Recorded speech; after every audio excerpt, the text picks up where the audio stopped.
It is One Bills Live, presented by Kaleida Health. Joining us on the line right now, one of the Bills' free agent signings. Mario Addison signed a 3-year deal with the Buffalo. He came into the league a while ago as an undrafted rookie, and now he's getting set to play with the Buffalo Bills. Mario Addison on the line with us. Hello, Mario. John Murphy, Steve Tasker here in Buffalo. Thank you very much for coming on. Hey, glad to be here, guys. Where are you staying right now, Mario? Are you where are you living, and how are you passing the time during the lockdown? Yes, sir. For me, I'm in Birmingham, Alabama. This is my hometown, so I kind of live on the suburbs of Birmingham in a little city called Gardendale, Alabama. But yeah, man, I'm just trying to find ways, stay afloat. Like since they shut the gyms down, I had to find other ways to stay in shape. As far as I work out at home now, and I go use the local high school football field, to condition myself. Other than that, man, just find a way.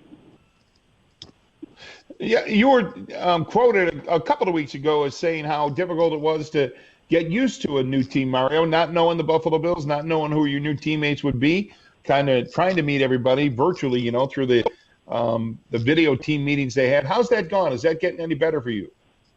It like I said, it was very different when I first started.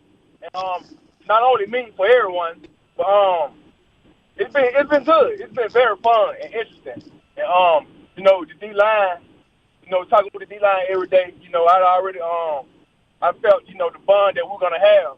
And so far, all these guys are eager, they're hungry, and we all participate, every day trying to get better and helping each other out. And man, it's phenomenal, man. And it's like I said, man, it's fun more than anything to be able, to video chat everybody at one time and still get things done. And I love it. Yeah, that's really the curveball that's been thrown into this. Plus, it's showing what is possible, I guess. Is there anything about this pandemic lockdown and the sequestering that everybody's going through, particularly in the off season for the NFL? Is there anything about this that you think will be carried forward, like everybody's ability or desire to touch base with their coaches more often in the off season, even if they can't get together in person? Most definitely. This right here just allowed, like you just said, allowed for everyone to be able to, reach out and touch base with their coaches at any time now. So this right here, what we're doing now is paving the way for the future too as well. And it's kind of proved. It's proven to us that it's capable. We can do this, you know what I'm saying? But like I said, it's fun, man, doing this every day and having to work out, competing against each other virtually. As I say, because we had to, for like strength and conditioning wise, we had to, show the coaches that we actually working out and things, and it's fun, man. On the line with Mario Addison, Bills defensive end. Mario, I wonder, the decision to sign with Buffalo, how much of it was familiarity with Eric Washington, now the new defensive line coach here, familiarity with McDermott or Beane? Was that part of your decision to come to Buffalo a month ago? Most definitely, man. Those guys are some great coaches. I was with those guys when I was, younger, and they kind of, they developed me into the player that I am today. And also Brandon Beane as well. When I was with the Redskins practice squad, Brandon Beane, he brought me from the Redskins practice squad to Carolina, and the rest been history. But I learned from those guys, man. Not only do those guys, try to, develop you and get you ready for, football, they also get you ready for life too, and manhood. And that's why I always say if I wanted to play for somebody, it'd be those guys, because they always install those fundamentals. One of the things about that jumped out at Bills fans when you signed here in Buffalo was the fact you go back 4 years, you've got 9 to 10 to 11 sacks every single year the last 4 years. It's been a really consistent stretch for you in your career.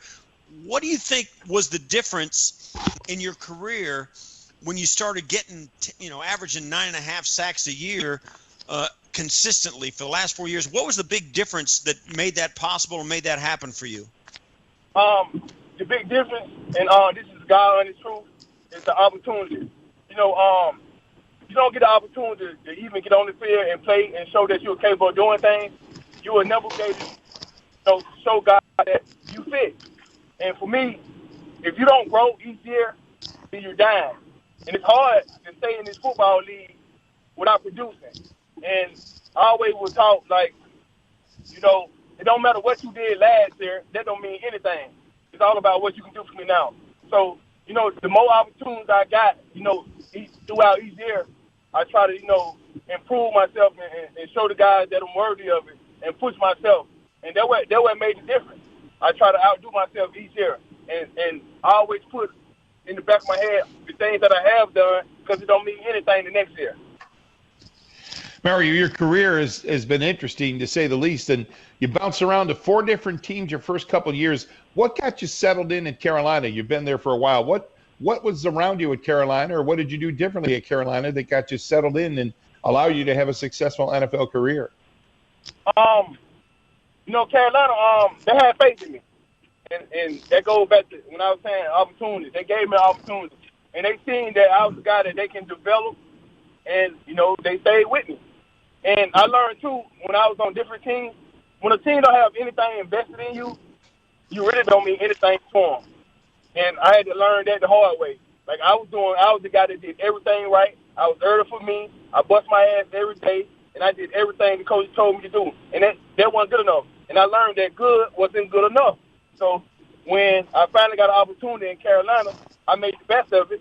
And I told Coach I'd play anywhere on the field. I started out in my career, I played special teams. And I dominated special teams as a big guy. So I was waiting on my turn to really show them that I could play, you know, defensive end. So I had to wait, you know, many years until I even can really get on the field and compete with guys. So that's what I did. I just kept doing the best that I could. When they allowed me to do whatever they allowed me to do, I did it the best of my ability. You know, in some ways, Mario, your career is a bit of a reflection of a guy who just left the Bills, just retired from the NFL. I don't know if you've ever heard of him or met him, but Lorenzo Alexander bounced around, changed positions, made his name on special teams, and all of a sudden he became a really important part of the Buffalo defense. Do you know Lorenzo, or do you know anything about his story? I know a lot about Lorenzo. I played with him when I was with the Redskins. And he was one of those guys, those veteran guys that he loved to help others. And he was one of the guys I talked about, you know what I'm saying, like to a couple of guys that, you know, you always got to find that guy so you trying to mold yourself into. You're trying to find those guys that want to help you. And he's one of the guys that, you know, helped me along the way. One of the things that happened to you in Carolina that got you your opportunity to play, I would imagine, was when Sean McDermott was the defensive coordinator. And, you know, you played for a year under him at least. Tell me your impressions of him as a defensive coordinator, and what are you expecting with him as a head coach? As a coordinator, man, he always fired us up, like hands down. Every meeting, we didn't expect nothing different from him. Every meeting, Coach McDermott came in there, and one thing about him, what I love about it, he don't sugarcoat nothing. He don't care who you is, he ain't gonna sugarcoat it. So he got in there, he told us the truth. He showed us good things. He showed us bad things. And he encouraged us to always do better. And he stayed on his fundamentals. No matter how bad or good day it was we had, his fundamentals was the same. This, that. And he installed that. But like I said, he's a leader on and off the field. Coach McDermott always been that guy that, you know, he wanted the best for everybody. He wanted everybody to, you know, excel in everything they do. That's why he was one of the big influences on me with signing to Buffalo.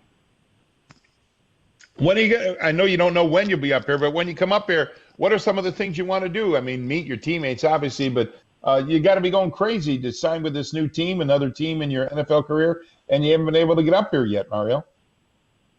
The first thing I do, I'm trying to do is find somewhere to live there. Then, Like you said, get to know some of my teammates, you know, kind of explore the city, you know, go see Niagara Falls. They say Toronto is right across the bridge. You know, I want to get a glimpse of that too. So, you know, it's a lot of good things in Buffalo too as well, other than, you know, playing for the Bills. But playing for the Bills is number one. You know, that allowed me to do everything else if it weren't for playing for the Bills. So it's going to be very interesting. Well, you mentioned that you had been a teammate of Lorenzo Alexander's earlier in your career. You played for Sean McDermott when he was a defensive coordinator in Carolina. You were also teammates with Jerry Hughes when you were in Indianapolis for a cup of coffee. You've got some familiar faces, along with Brandon Beane. You've got some familiar faces waiting for you here in Buffalo. And how much of that is going to help you when you get on the field? Sean McDermott's system, the teammates that you have to lean on, do you anticipate that will help you hit the ground running once things do get going? Yes, sir, most definitely. Like you said, I got teammates there, especially a guy like Jerry Hughes, man. When I was trying to find my way in the league, you know, he was young too. And when we was with the coach, I was finna go find somewhere to live, and Jerry told me, just gonna live with me, bro. And that's what I did. I stayed with Jerry up until I ended up going to another team. And Jerry was so cool and so humble that I even offered, you know, like to try to pay rent or pay a bill, and he turned it down the whole time. And this one guy, man, I'm very grateful for that I met. And we stayed in touch, you know, throughout our whole career. And, you know, even when we played against different teams, you know what I'm saying, we'll call each other up and talk about, you know what I'm saying, the tackle or whatever, you know, try to help each other out, give each other pointers, because me and Jared played, we similar styles. We built real similar, and we very athletic.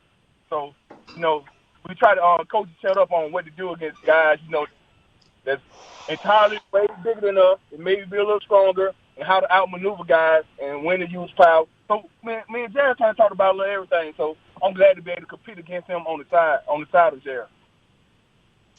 Hey, Mario, thanks for this. Hang in there. Good luck, and we hope to meet you soon. Thanks for coming on with us today. All right. Thank you, guys.